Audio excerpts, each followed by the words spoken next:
अस्सलाम वालेकुम। Tele school के इस एजुकेशन प्रोग्राम में खुश आमदीद। ये प्रोग्राम टीवी पर हुकूमत पाकिस्तान और सबक फाउंडेशन की शिराकत से पेश किया जा रहा है। इसके लेसन्स पाकिस्तान के तमाम तालीमी बोर्ड बशमूल कैम्ब्रिज के सिलेबस के मुताबिक तैयार किए गए हैं, जिसमें एजुकेशन कंटेंट सबक फाउंडेशन प्रोवाइड कर रही है। सबक फाउंडेशन की वेबसाइट sabak.pk पर केजी से 12वीं जमात तक वीडियोस और प्रैक्टिस टेस्ट बिल्कुल मुफ्त दस्तयाब हैं।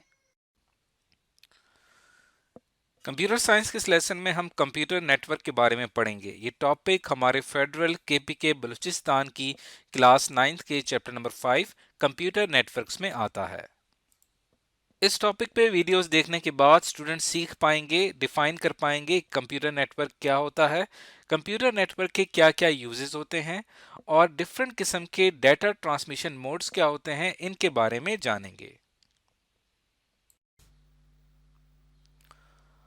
आज के कंप्यूटर के लेसन और इससे मुंसलिक वीडियोस को घर बैठ के देखने के लिए आप सबक.pk की वेबसाइट पे जा सकते हैं।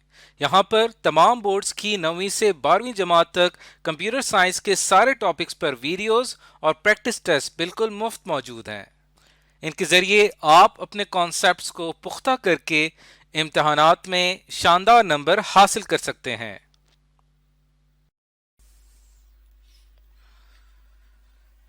इस वीडियो में आज हम सीखेंगे कि कंप्यूटर नेटवर्क किसे कहते हैं। कंप्यूटर नेटवर्क दरअसल हमारे पास ग्रुप ऑफ कंप्यूटर्स होते हैं जो कि आपस में कनेक्ट कर दिए जाते हैं।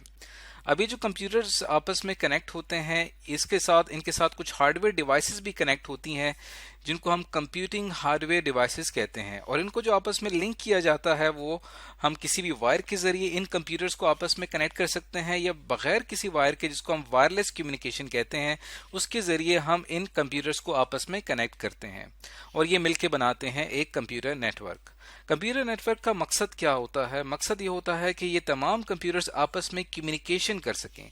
कम्युनिकेशन का क्या मतलब है कि एक कंप्यूटर अपना डाटा दूसरे कंप्यूटर तक शेयर कर सके, यानी कंप्यूटर के जो मेन रिसोर्सेज हैं, जिनको हम जो किसी भी कंप्यूटर्स में ये दो मेन रिसोर्स होते हैं, एक उसका हार्डवेयर और एक उसका सॉफ्टवेयर। अब ये जो रिसोर्स होता है हर कंप्यूटर सिस्टम का, इस कंप्यूटर सिस्टम के इस रिसोर्स को मजीद कंप्यूटर्स भी इस्तेमाल कर सकें, उसके लिए हम क्या करते हैं कि इस कंप्यूटर को दूसरे कंप्यूटर के साथ कनेक्ट कर देते हैं और इसी तरह इन कंप्यूटर्स की एक चेन बनती जाती है और ये तमाम मिलकर एक कंप्यूटर नेटवर्क बनाते हैं।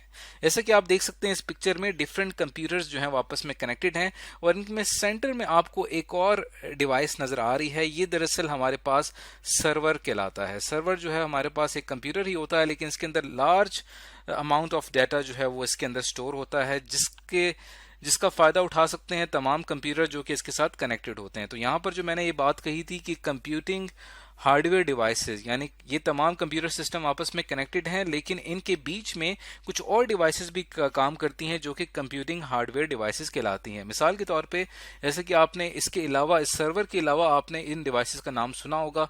जैसे कि हम कंप्यूटर्स, जब भी हमने किसी कंप्यूटर नेटवर्क से कनेक्ट होना होता है तो हम उसके राउटर के जरिए से कनेक्ट होते हैं, या आपने एक और डिवाइस इस्तेमाल की होगी स्विच, ये भी हमारे पास एक एग्जांपल है कंप्यूटिंग हार्डवेयर डिवाइस की।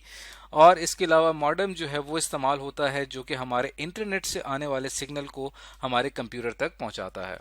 अब ये डिवाइसेस, इनकी तफसीलात हम आगे चल के पढ़ेंगे, लेकिन इस वीडियो में हम सिर्फ ये जानेंगे कि कंप्यूटर नेटवर्क किसे कहते हैं।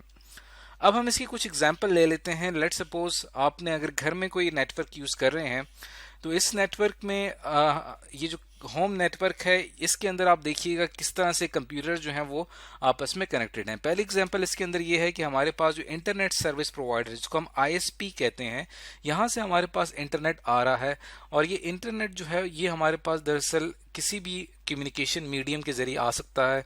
वो ऑप्टिकल फाइबर भी हो सकती है, या वो कोई कोएक्सियल केबल भी हो सकता है, या कोई टेलीफोन लाइन भी हो सकती है। इसकी भी तफसीलात हम आगे चल के पढ़ेंगे। अब जब यहाँ से हमारे पास जो इंटरनेट का सिग्नल आ रहा है वो दरअसल एनालॉग फॉर्म में है, तो यहाँ पे हमने एक और डिवाइस से जो है वो कनेक्ट की हुई है। इंटरनेट की वायर जो है वो आके एक डिवाइस से कनेक्ट हो रही है। इस डिवाइस को कहते हैं मॉडेम। अब मॉडेम क्या करता है कि आने वाले एनालॉग सिग्नल को कन्वर्ट कर देता है इनटू अ डिजिटल सिग्नल, क्योंकि कंप्यूटर ने जो डाटा प्रोसेस करना होता है वो 1-0 की फॉर्म में करना होता है।